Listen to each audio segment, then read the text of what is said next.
side is Jennifer, the American Idol. And first time I've met Jennifer, but we've known about her for a long time. She does a marketing for Avelo, which is a totally new diving system that's expanding globally. She's an expert in diving, design, visual storytelling with images and with video. She connects people to the natural world so they can experience its wonder through underwater photography and film. She is the first woman to dive in all 50 states, and her book called An American Immersion is published by the same publisher that I have, Best Publishing out of Florida. It's a great read. And she's been a PADI Ambassadiver, a member of the Ocean Artist Society, and a fellow of the Explorers Club.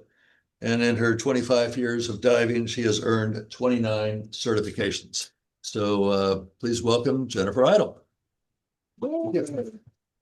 Thank you. Thank you for having me. So go ahead and share your screen, Jennifer. Okay.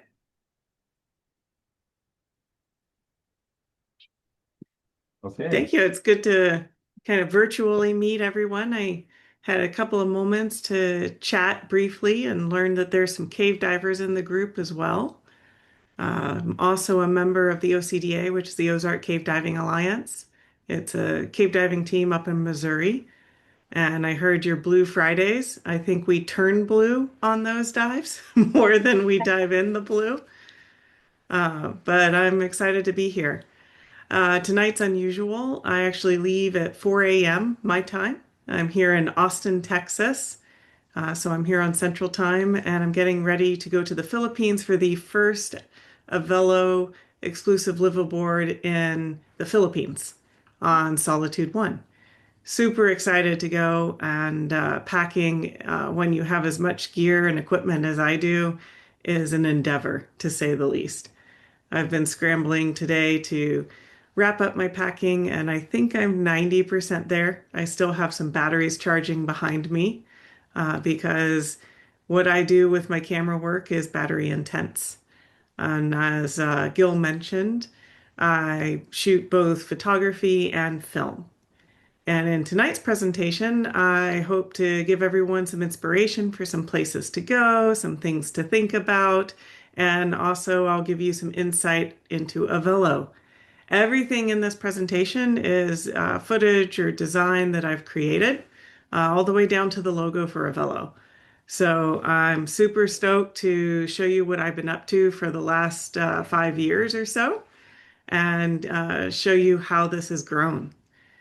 I also wrapped up a documentary today. I don't know if you've heard of Alex Rose, but I partner with her. She's the science editor of Ocean Geographic and leads expeditions for them. And together we wrapped up a documentary, the fourth in our series called Protected Waters.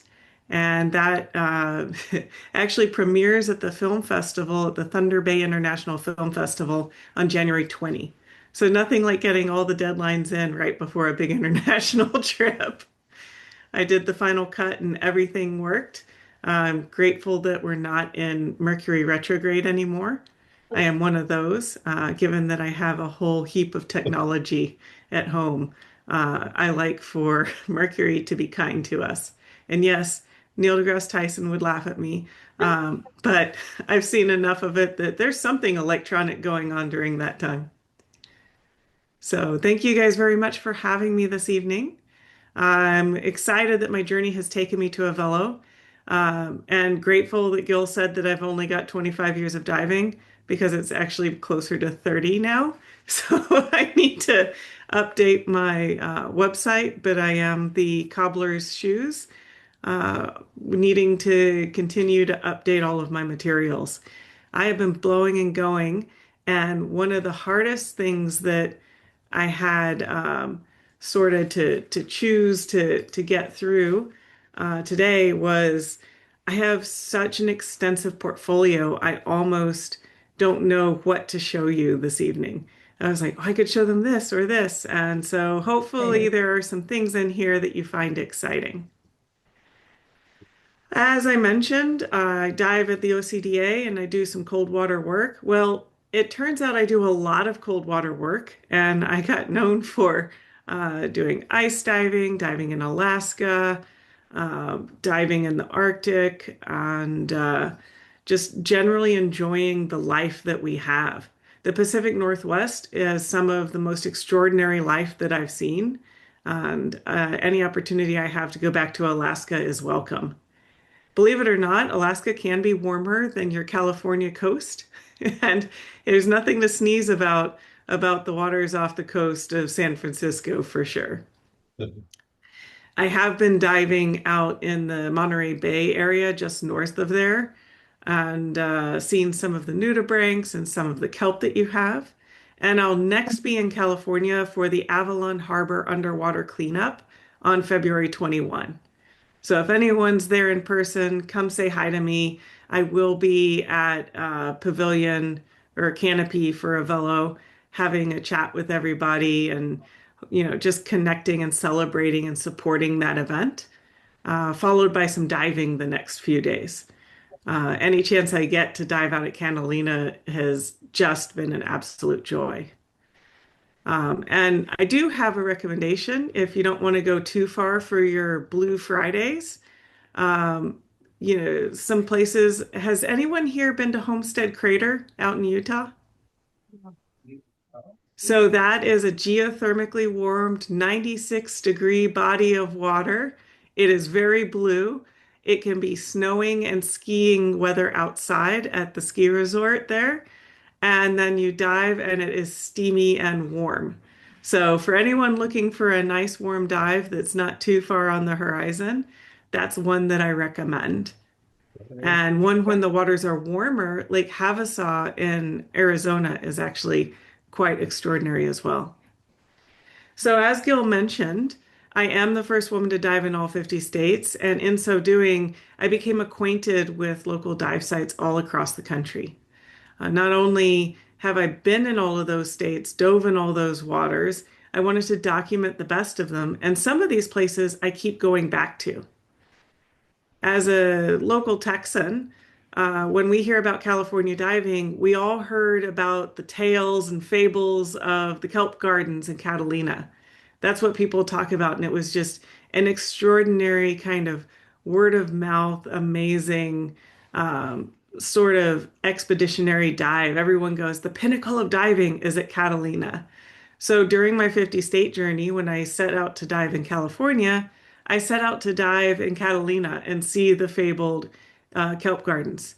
Little did I know that years later I would be returning there year after year with Avelo and really getting to capture some of the magic there and grow with that space. Some of my favorite animals are there. I am obsessed with mola molas, and the critically endangered giant sea bass are a really special animal. I got some beautiful footage a year or two ago of one of their mating dances and sent that to the conservation group there that identifies all of the giant sea bass. So I sent them some of my images to help contribute to that database as well. It is really awesome that when I go out, I have purpose with what I do. I don't just go and get the photo. I try to tell a story about a place, be that the place I'm from or the places that I'm going to. And I'm conscientious with the impact that I have. So the 50 state journey really started as a response to the Deepwater Horizon oil spill. I saw that firsthand and didn't take the photo and was just overcome by guilt. That's just the true story of it. I thought, wow, here I have a skill set, and I froze, and I just panicked seeing it, and then I was in a commercial jet, so it was gone in the blink of an eye, and I just spent the rest of that flight trying to figure out what I could do. That was the impetus for a journey that has led me on expedition work all across the country and into leading expeditions on my own, and then later with big fish expeditions. So I'll show you what some of that looks like. I'm from Central Texas, and I used to be very active here. I've got thousands of dives in a local lake. I am no stranger to bad visibility and green water and brown water. So much so that in the back of my book, I created a color guide for what I felt like was the identifiable color for each body of water for each state. That was just my personal little design element because I think that we are so focused in our underwater studies on it all being blue that we overlook teals and greens and the beauty of life in all of the different colors. Even brown can have its moment depending on what you're seeing and where you're at. This, of course, is not brown. It is clear, and this is from Texas in a cave called Jacob's Well Natural Area. I was part of a Texas dive team when we had permits to dive this, and we have the threatened San Marcos Salander down there in my macro photography. I don't often shoot macro. I am primarily a wide angle shooter, and I will shoot macro. In fact, as I talk to you now, I go, I didn't pack a macro lens and I'm going to the Philippines. I might want to change that. The packing saga continues. I don't know why it's always exactly down to the gram. I don't even, it's smaller than an ounce, down to the gram with my weight limit. I've got two 50-pound bags. I have a carry-on that should not be weighed because it's a lot. It's small but dense. It's full of electronics. And then I have a backpack that I pretend is lightweight, but is also not lightweight. So I am totally packed to the brim when I go. In going out on the journey this year, I'm setting out on an expedition to tell the tale of my home waters coming from Central Texas. And I wish I had turned my eye back home before now, but my journey has taken me from home to my first international photography assignment, past Deepwater Horizon, across the whole country, then with an international focus. And this year, in addition to my other projects, I want to really tell the stories of my home waters, especially because we're under unusual water resource stress down here. Not only has Texas population growth grown exponentially, you hear about people moving here and all that it does. Well, California is no stranger to what that does to your water supply with having to support people with that. That was the evolution of Lake Mead in the first place to provide the water to California. It's all connected. Well, so too here we have our water struggles, but now especially we're also they're looking at building AI data centers on our waterways, and they'll be running through for each data center 500,000 gallons per day. And we just don't have that kind of water to support that. We've got endangered species here. You can see the cute little fish on top is a popfish from a spring out in West Texas. We do our cleanups here as well. I find it interesting that I now go to California for my cleanup, and I've missed the last many of my local lake cleanups. But that's my buddy Ed down there holding up some bags in Lake Travis. And that's the lake in which I've got thousands of dives. There is beauty all around the world, wherever you choose to find it. Being a karst area and a limestone bedrock that was once part of our oceans, we have a lot of fossils around here, and it's quite neat and extraordinary. This is a nod to the Protected Waters series. The last one that we produced and released with Alex was Exploring La Jolla. If you haven't gone down to see the aggregation of the leopard sharks in August, and I don't know who here wouldn't have, it's amazing. We came for the leopard sharks, and then we learned also about other sharks that were in the region. So the taupe shark is a critically endangered shark species that looks a little more sharky. And we were just, smitten by seeing that they were also swimming where the leopard sharks were. So we interviewed some scientists from the Scripps Institute and learned about how climate change and marine protected areas affect the wildlife and our habitation. So that was pretty awesome. And And then this was a look from La Jolla going into the tide pools. There's just so much life there. And I'm going to skip past video simply because um, I don't know how it will translate over everyone's signals and sound gets unsynced in these kinds of presentations sometimes. I mentioned that I'm a big fish expedition leader going internationally. Every year, I lead anywhere from 3 to 6 expeditions a year. I'm trying to lead 3 this year. They want me to lead 4. And I say trying to lead 3 because I'm already committed to a shoot in Avalon, to the Philippines shoot. Those are the first two shoots. We have one that I can't wait to announce, but it's one of those that's an NDA sort of project, so that one will have to come out later. And projects, they get added all the time. But some of my favorite places to dive, and one of the ones I get to return to every year, is Tiger Beach. This year I'm leading a tiger, not just Tiger Beach, but a whole safari expedition of 10 species of sharks in the Bahamas. And yeah, it's really helped me hone and tell my story and learn more about sort of what federal waters mean for sharks versus the protection that the Bahamas have for them. And always I'm finding different ways that we encounter and interact and how we manage these sorts of species. The whale shark, of course, is the largest fish in the sea, and I lead expeditions with that every year as well, in August down in Mexico. I have been working lately a lot in French Polynesia, and French Polynesia has especially a whole new place in my heart because Avelo was born out of Maui.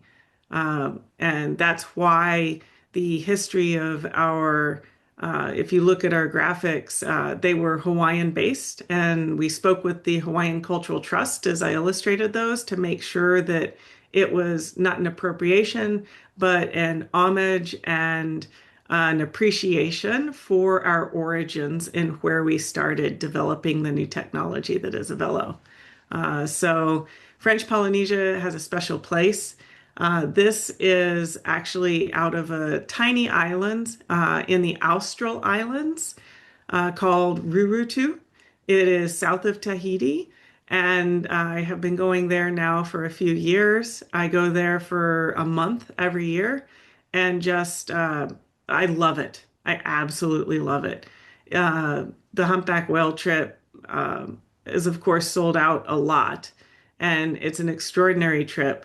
But personally, just seeing the calves and watching and learning the behavior, every year I see something different and I learn something more about the pattern. I document and I see these individuals.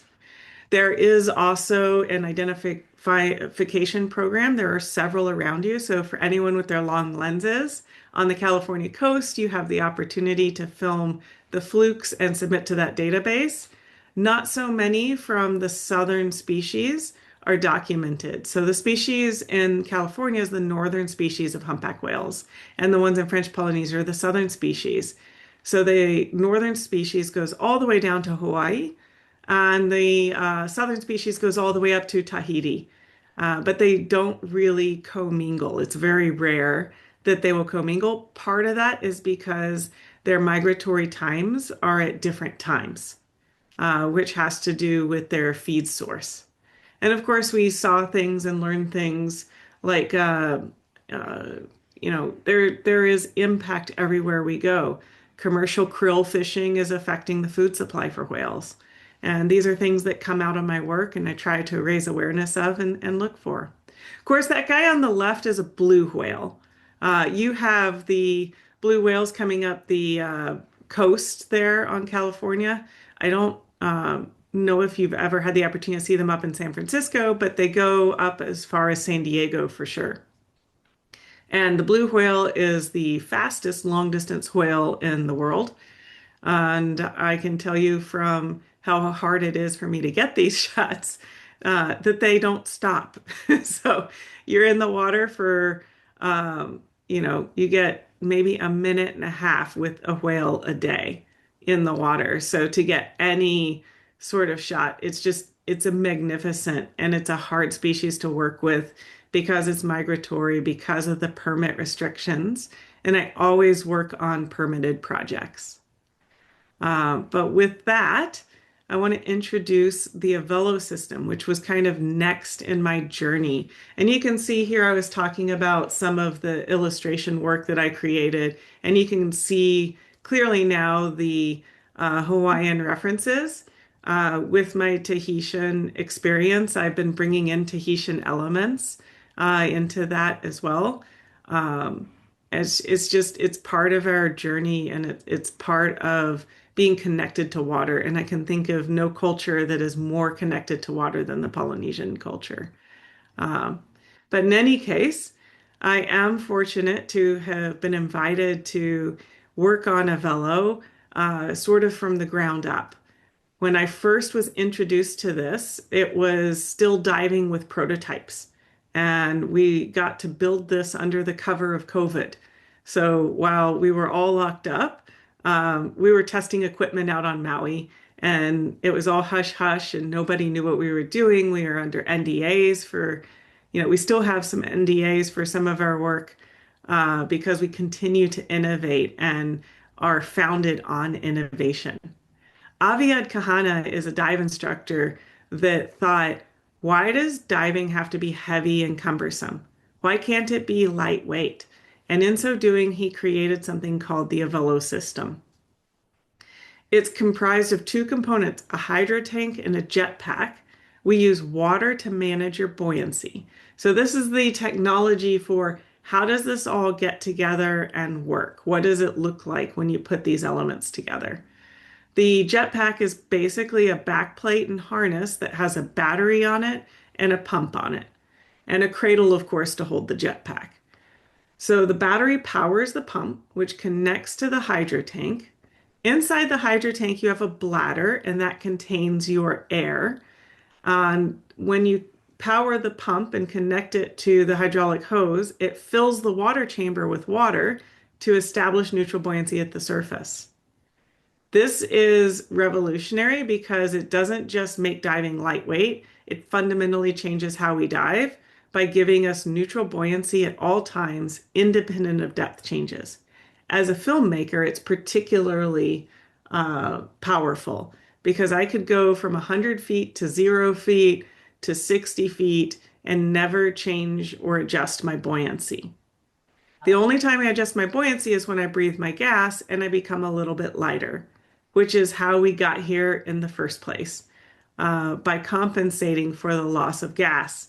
For those of you that remember, early in the scuba days, people tried to weight themselves as light as possible to be able to go down and not pop up at the end, which meant they had to go down overly weighted and didn't have a way to control that overweighting. At the end of the dive, they became perfectly neutrally buoyant, and they're like, oh, wow. This gives you that throughout the whole dive. When we added the balloon in the standard BCD, we're managing a balloon with air. This is why it's so hard, because every time we go up or down, we have forces pulling against us every few feet, and we have up to 5 seconds to respond to issues that can arise from the expansion of that air. Not so with this. So this is an animation that shows you the water going into the pump when you've pressed the on-off button with the hydraulic hose that's attached there. To let the water out, you open the purge valve, and the shape and force of the gas inside the bladder pushes the water out. If something breaks on the system, nothing changes to your buoyancy. So what does this let you do? It's lightweight. It's safer because you can have no uncontrolled ascents or descents, and you get longer dives. Not just because this has a higher capacity than other systems. Its capacity is 4,350, and when filled to 3,000 or standard 10-liter tank is equivalent to an aluminum 80. It's about the same size as an aluminum 80.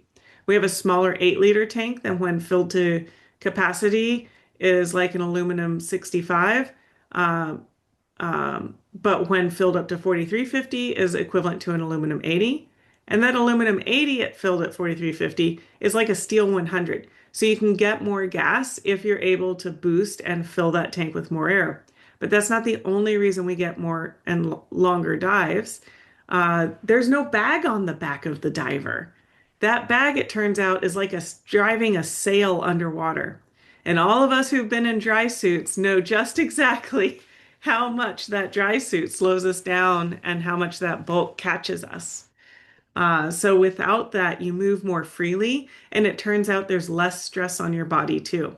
All of that contributes to the safety of it as well.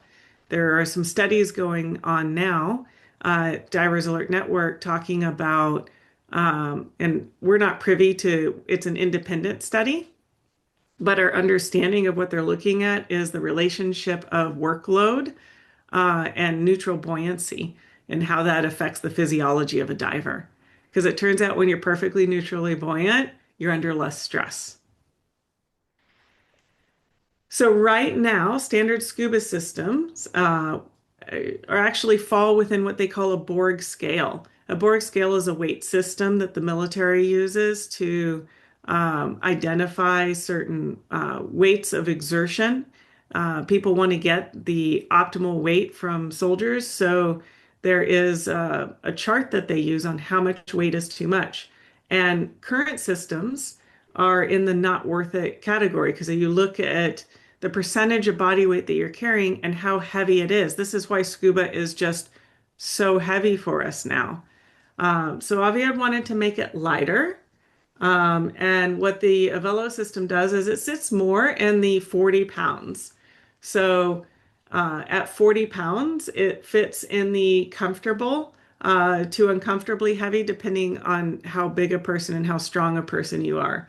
But it's unsurprising that people are turned away from diving when it's just so much work and it's so hard to do. And then there is a limitation to how long you can keep making that effort.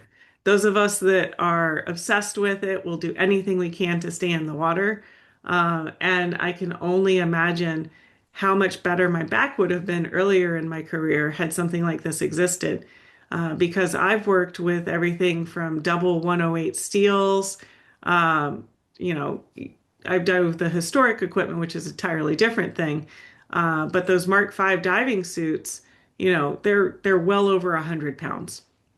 So I've been in big, heavy equipment, and I like my 108 steels. I like the capacity of them, but they are unwieldy, and you shouldn't have to, if you're tired, that's particularly harder. So we're not always at our best, depending on where we are in the dives. Pictured here is one of my dive buddies, Harmony. She ate a lot of salt to work with me on this picture. And when I started with her, she didn't know how to do bubble rings, but you can tell that she mastered it pretty well. So as a photographer, I've taught people how to do bubble rings, and I even do some of them myself and film them and then like to go up through them. But anyway, with the Velo, it's kind of like free diving with a scuba tank on your back. You do need to swim. When you're at the surface, you're positively buoyant, but you're not buoyed up by a whole bag. So you sit more at your neck level than you do at your chest level. And some people get really used to floating really high up in the water. But of course, we're supposed to be under the water more and have more ease with it. So, people who need more lift and really want above water, there are SMBs to help people. They have a horse collar and they come around if you have, say, a long toe out or something like that. But by and large, I've had no issue with all of my camera equipment, dragging it through the water and also diving the Avelo system. I prefer it. It's a little hard on the split shots when the camera comes up over my head. But uh, you know, it's nice to have the extra gas supply and to be able to have longer dives that are uninterrupted. It's one less thing for me to think through and help me focus on. So, any system will fail. So we're going to take a look at what some of those consequences could be. There's no sudden buoyancy change. It's impossible to make an uncontrolled ascent or descent. If there's any instructors in here tonight, then you'll be able to see how important that is for your students. Because when you're working with one student who needs your help, your other students aren't popping up all over the place. They stay in place. And it's also just nice for safety with DCS management and also managing ears and barotrauma injuries from descending too fast, that you control your descent. If you want to stop with the system, you hover. And if anything goes wrong, nothing changes with your buoyancy. If the battery stops providing power to the system, you don't add any more water to the system, which you don't need to do for another 20 minutes into your dive. Or if you need to purge the water out, then that is actually a manual system and not reliant on the battery anyway. And that establishes your positive buoyancy. It's kind of like a garden hose. You open it, all the water comes out, you close it, the water stops. So with those kinds of things, we've tested it. People ask us about the bladder. What happens to the bladder? Something happens. Well, it's inside a carbon over pressure vessel that still contains your gas. So if we even took and we cut shapes out of the bladder, we shredded the bladder because nothing happened. The gas is still contained in your tank. Now, if it totally filled with water, you wouldn't go upside down in it to breathe. You'd be more at like an angle to breathe, and you end your dive. Continue with your safety stop. There's no emergency as it relates to your buoyancy. To become an Avelo diver or to learn how to dive the system, we have a specialty course. And in that specialty course, you dive with all of the things that could go wrong. We teach you and have you dive and empty out all the water. And you can see that the force, when you have all the water emptied out, or when you keep adding lots and lots of water to the system, you can't become so overly heavy that it's a problem. You can swim through it. So it's not the same amount of change in buoyancy that you're managing. For people who become Avelo dive centers, we have a whole ecosystem. Avelo is not just a product. It's a whole suite of products that include education, the product itself, instructor education, and a whole bunch of tools that we offer to our dive centers. Catalina Diver Supply, Ocean Enterprises, Hollywood Divers, and Dive and Surf are all Avelo dive centers. So there are California dive centers in and around the area, and hopefully more to come nearer San Francisco as well. So who is it for? It's for everybody. There are different advantages. I come at this obviously as a camera, and I really want to know like how much time can I get? And I'm so focused on all the things happening with the camera, I need more trigger time. But experienced dive pros not only find their performance enhanced when they use the Avelo system, but by diving it and understanding the mechanics and physics of those buoyancy properties in a new context, it even helps when you go back to scuba. Although the experienced divers we've talked to, like Dan Orr, also begrudge having to go back to a standard system because they're adding another 35 to 40 pounds to their back. And they go, oh. So when I dive dry suit on this system, on a standard system, the system itself, as you know, weighs about 75 pounds, and then I add another 26 pounds. This system weighs 40 pounds, and I add 14 pounds. So not only do I add less lead when I dive a dry suit with this system, but I also, the system is lightweight. And I appreciate that going down the steps at Catalina. I will be diving a dry suit when I go to the cleanup this year. Unfortunately, I'm making everyone else wear wetsuits because they're on camera. So hopefully they're warm enough. New divers have come out looking like pros.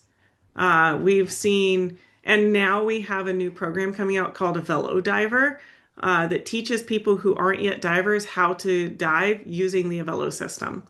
They come out looking like dive masters. We've been in the pool running this program in Colorado, and we've had other instructors because it's Colorado and they're all using the same training facilities look over and they're like, I don't understand what's going on. Are they new divers?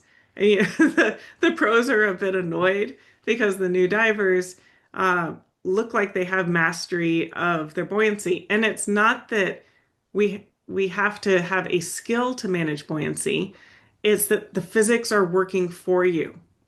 And we have had to work so hard to work against physics. We've had to become experts in managing the balloon underwater.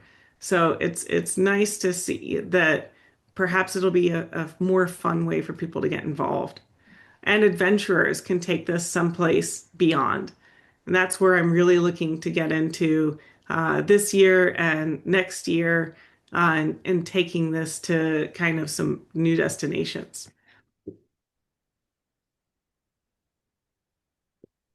At the end of 2023, we had one dive center in Maui. And then, unfortunately, we had the Lahaina fires, and that dive center was lost. That was Harmony's dive center.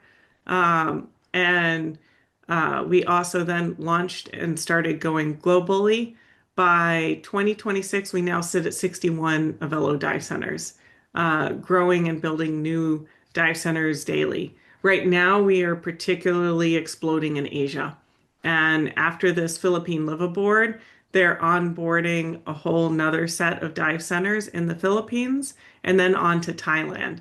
So people are coming from all over Asia to get into this. Maldives is opening up at the beginning of this year as well. And Indonesia is also in development. So Asia is exploding with Avelo, which is super cool to see. We now have three. I may need to make sure we've got Ed at Oahu Travel Divers. We've got three dive centers in Hawaii now. Big Island, Maui, and Oahu all have Avelo dive centers now. So Deb has her dive center on Maui, Aloha Diving, and then Hilo Dive Adventures is the newest Hawaiian one.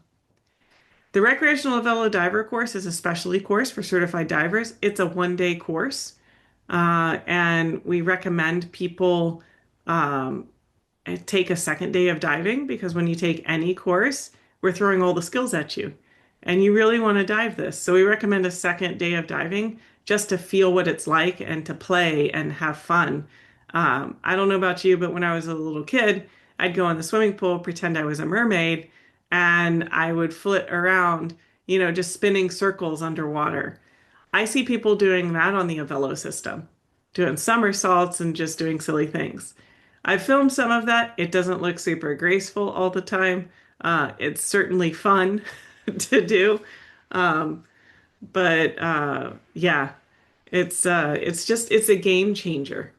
We have our Avelo Pro course that teaches you how to become an Avelo instructor and an instructor trainer, and we have a technician course to teach people how to maintain the equipment. With the system, you have your standard visual inspection and your 5-year hydrostatic inspection. It fits within current industry norms.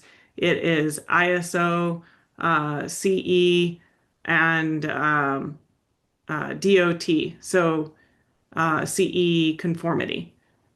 So we're and AGA on the hydro tanks, which is Australia. So we've learned a lot about all of the different entities around the globe that has this. And the more places we go around the globe, the more certifications and recognitions we get. Super cool. And I touched on the Avelo Diver course. Divers are saying all kinds of cool things about it. I love that it's empowering people. And I've got a friend, Curtis. He's the Deadfoot Diver, is his podcast program. It's kind of a horrible name. I don't know why he's calling it that. Well, I mean, I know why he's calling it that, and I don't know what else he would have called it, but he's disabled. and he doesn't have any feeling in one of his legs. And he's got limited eyesight as well. So he's an adaptive diver and recently got into Avelo. And I chatted with him on his podcast. Avia chatted with him, and then he got certified. And he's just over the moon with what it's doing for him. So it's really nice to see tools like this empowering divers to dive in safer and better ways. Curtis is also a dive instructor, and he wants to introduce this to every adaptive diver out there. So that's super cool to see.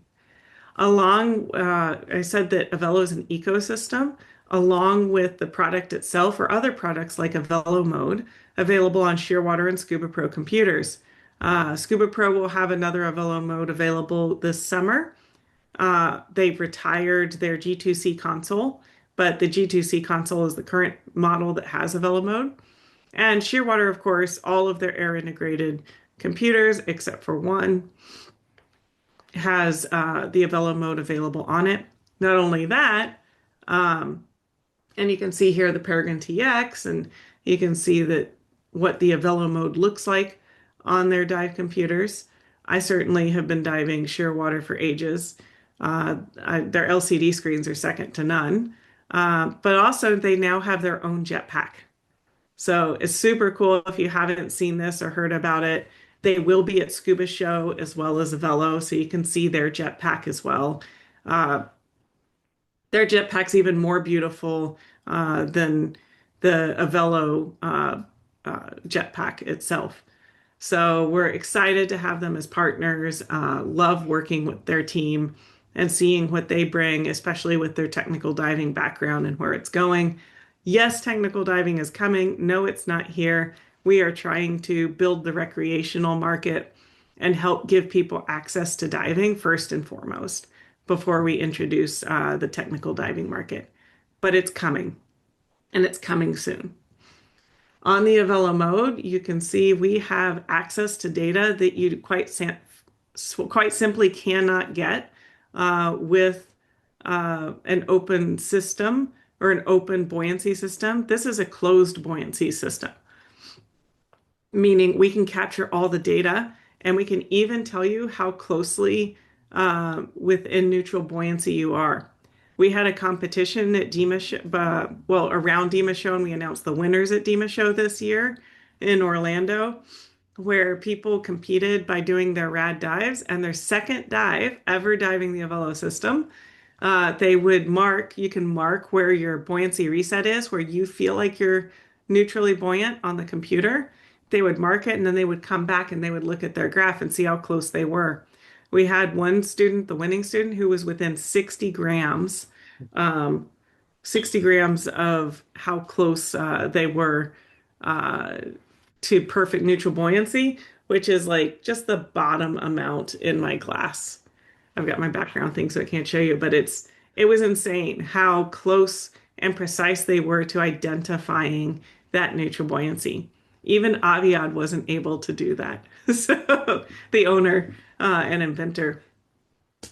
So we're just really excited to kind of bring this about, and hopefully this is familiar. This is actually, Gil said, Liz was saying hi to him. This is Liz Parkinson diving the system. She's a stunt woman out in the LA area, and I have the joy of diving with her and working with her through Avelo. She's also a free diving instructor and a free diver. So I really wanted her take from the free diving perspective on how this was. And she, at first, given her training background, was trying to overthink everything. And it's just one of those things you have to feel. So once she got in the water, she goes, oh my gosh, I overthink the thought this whole system. You get in the water and it just works. And I think that was kind of surprising to her. So I hope that kind of explains some of the Avelo journey and what we've had and where we've gone. We're going more places, and I'm tasked with so many projects this year that I'm supposed to be designing on the plane on the way out to the Philippines. So it's been a journey, and whoever thought that diving in local waters and diving in lakes would lead to a global sort of view of what's going on underwater and connecting with people everywhere. So thank you very much for letting me share a little bit of my story and where I've been. You. I don't know how I am on time. Let's see, it's 8:12 there. Thank you, Kimberly. Can we ask questions? Absolutely. I got questions. What is the nearest training facility in the Bay Area for getting introduced to the system? I'd say dive and surf. That's LA. That's the closest to the San Francisco. That's not area. close. That's not close. I know where San Francisco is. Currently, Right. that is the closest. That is the closest. There is a whole series of 8 dive centers that includes up there, but I can't say that because it's in development. And we had a dive center in Monterey, but he's not currently teaching. So So now we're gonna travel with this whole system? you can travel with the system. The idea is like scuba's diving, that you'll rent it from other dive centers. And we've got 61 dive centers around the world. We're looking to have 100 dive centers by the end of the year. I think we'll hit that mark given the traction that I'm seeing and the development and how we can hardly keep up with the emails on the team. I think it'll come. We also have a program called the Avelo Tour, and I haven't locked in the destinations, but I am planning to send that tour through California. So it may be an opportunity through your dive centers to get it there. Now, if you have local dive shops in San Francisco and you want them to have it, one thing dive shops constantly say is, well, are people asking about it? So if you want to dive a Velo, ask your dive center, do you offer a Velo? Do you have it? Do you know where I can get it? I'd like to go there. I have seen people, and we've talked with other people who are building their vacation plans around where dive centers are located that offer a Velo. So people are diving in, Bonaire, and they're going to Cozumel, and they're going to Spain, and they're picking all of the destinations where we're opening up dive centers and building up their annual vacations around that. Did you say it's available in Catalina at Yeah. some point?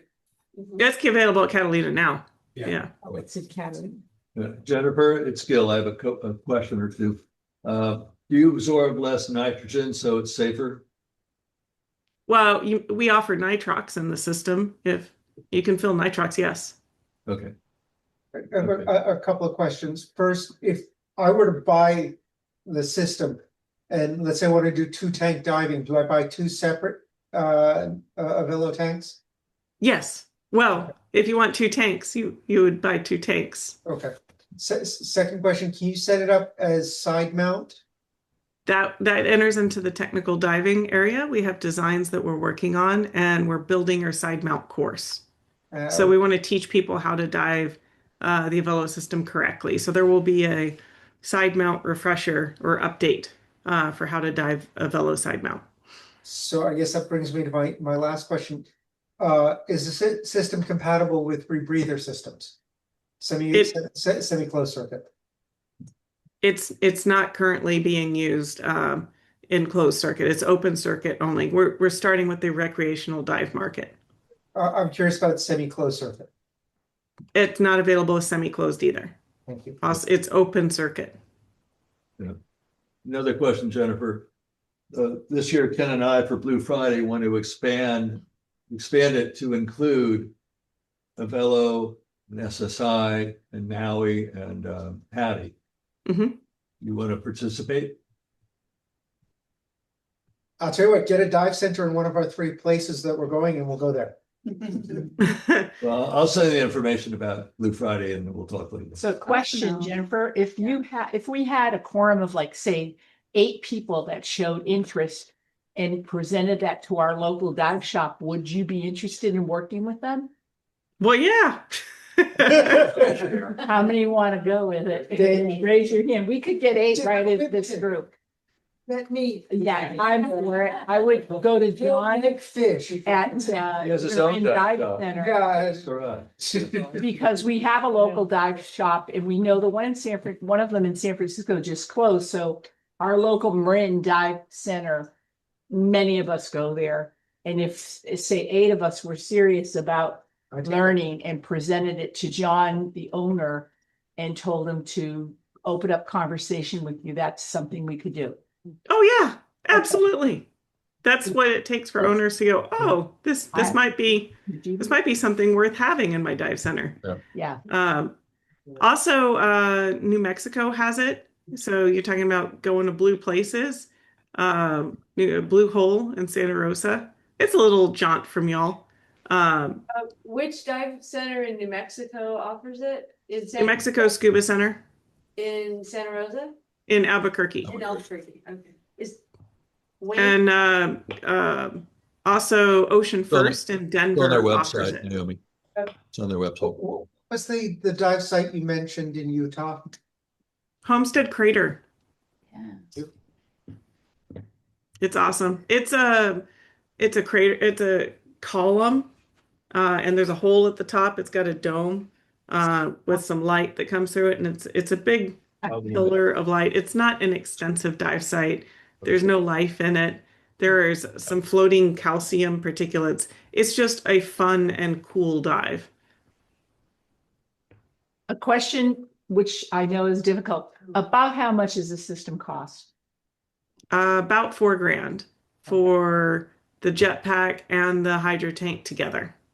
Now you can buy the jetpack separately from the hydro tank and rent the hydro tank, or you can rent the system for about what it costs to rent standard scuba. In those facilities that you've mentioned that carry. In all of the Avelo dive centers, yes. And yes, there are two I need to add to our in Florida, in the Panhandle. I'm remiss. I've been working on our Avelo diver program through December.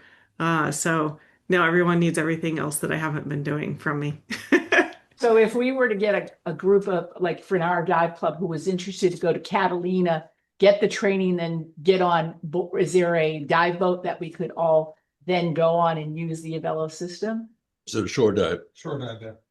Well, they have a boat dive at Catalina. That will use that system if we did the Yeah. training there? Yeah, So maybe we need to do that. Or Catalina's got regular charters out there. Okay. Yeah, we can do it. Because we've done Catalina before. I usually do Casino Point because it's easy. Gorgeous. Jennifer, I saw that Eldorado Divers in Cozumel has it. So Yes. if you go into this, the shop and you say, I want to rent it, do you sit and take the class before you rent it, or how does the DM show you how to use it while how does that work? Like, because I Well, wouldn't. You can take your recreational Velo diver. It's a specialty course, a 1-day course. And then Okay. after that, you don't have to take the course again. It's a certification. And so you take the course and then you rent it. Okay, that makes sense. Thank you. Mm-hmm. And the rental should be included with your course. Okay. So- That makes sense. Okay. No. Okay. Good. Yeah. Jennifer, thank you very much. We're gonna try and wrap up our evening. And so want to thank you for all being here tonight and everybody on Zoom, and especially having this guest speaker to tell us, Jennifer, to tell us all about it. I think we're all interested in pursuing what this system's about, especially if you're an underwater photographer. It sounds amazing. So Dan upcoming. Orr told us about it too. Yeah, Dan Orr mentioned it. So especially for older divers, I think I don't want to carry all that weight if I don't have to. I think it sounds fantastic. Start earning that $4,000. Okay. But anyway, upcoming speakers coming for this year, we have all the way through August still now. So next month we have David McGuire, who is the head of Shark Stewards, and he's great speaker, very knowledgeable, all kinds of sharks. Is going to update us on his newest research. He's been all over the world doing amazing things for sharks. So that's next meeting. He's going to talk about shark, scuba, and the National Marine Sanctuaries. March 11th, we have a special underwater couple that is tremendous underwater photographers doing a presentation on Antarctica. You don't want to miss their presentation. They're very, very good people. As far as you're into the visual and photography, these people are going to be spectacular. Zoom only. David's going to be in person next month. The Antarctica presentation will be Zoom. Then April 8th, we were asked by this group, Purple Urchin Removal Project, called PERP. And they are a group that's going to Stillwater Cove in particular to clear all the urchins there. So they're kind of like Watermen's Alliance, only they're specifically doing it in Stillwater Cove. He's going to come here with all the equipment he uses and talk about what they do and how we as divers, if we're interested in helping get rid of urchins, how we can go to Stillwater Cove and assist. You don't have to go in and dive. You could be a land person helping. He's got all kinds of roles, but I talked to him in depth and he sounds interesting. So along the lines of, and so his presentation is dive with purpose. Okay, anyway. And then May, we have an incredible photographer who I met in the Arctic, who only does his images with free diving, no tanks. And he does amazing work. So he's going to talk about how you dive without, leave the tanks at home, 3 locations for epic encounters without tanks. And he'll talk about that. And then June, I think Gil got this gal that we heard about. Jennifer mentioned Liz Parkinson, the shark wrangler, underwater stunt lady. Sounds really interesting. Let me add to this. Liz Parkinson is a world famous diver, free diver, 6-minute breath hold. And a few years ago, James Cameron's team from Avatar reached out to her, auditioned her, and then made her the head stunt woman for the Avatar Way of Water as Sigourney Weaver's double. And this time she was in the last movie, Ash and Fire, she was Sigourney Weaver and Kate Winslet's double, and she won a SAG award for the best, for heading up the best stunt team for the Way of Water. And she's a terrific person. Stunt lady. Yeah. And she's worked with Jennifer. That sounds great. And then July, we have a gentleman who's from Guam that's going to talk about video basics for underwater photography. So we have not had anyone talking about how to approach video underwater. And then August, we were approached by Amos Nakum to say he would be glad to speak for us. And August is when he's going to talk to us if he doesn't have an assignment come up. So that would be on honoring wildlife. He's doing a lot of new stuff. In fact, Jennifer Idle, that was on the call tonight, big animals expedition. She works with Amos. So I work with big fish expeditions. Big fish. Oh, I'm sorry. I thought you worked with Amos.